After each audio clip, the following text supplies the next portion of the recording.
देश की जनता असमंजस में है। अरे हम तो फकीर आदमी हैं, झोला लेके चल पड़ेंगे जी। मुसीबत की इस अभूतपूर्व घड़ी में सबसे पहले किसके बारे में सोचे?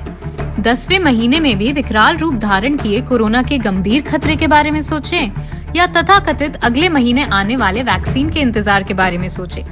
लगातार पेट्रोल और डीजल की बढ़ती कीमतों की वजह से बेतहाशा बढ़ती महंगाई के बारे में सोचे, या देश के करोड़ों मजदूरों की तरह पैदल ही अपने काम पर जाने के बारे में सोचे?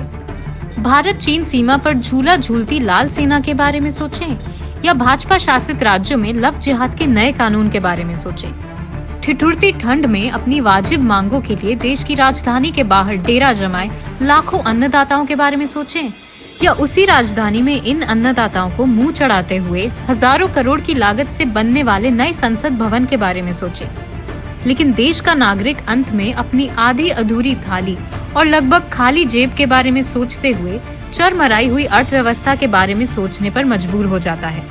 लेकिन तभी उसे एहसास होता है कि गरीब, मजबूर और लाचार सिर्फ जनता है, देश पर राज करने वाले नहीं, क्योंकि वे तो हजारों करोड़ों रुपए खर्च करके खुद का प्रचार प्रसार करने में लगे हुए हैं,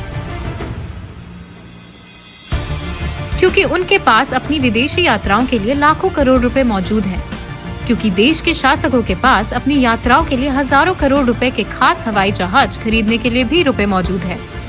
ऐसा लगता है कि देश की जनता की गाढ़ी मेहनत पसीने की कमाई का सारा पैसा पीएम केयर्स फंड हो गया है, जिसका वह जैसे चाहे उपयोग करे और कोई उसके बारे में कोई सवाल भी नहीं पूछ सकता। शायद दुनिया के सबसे बड़े लोकतंत्र में इसी को टू मच डेमोक्रेसी कहते हैं।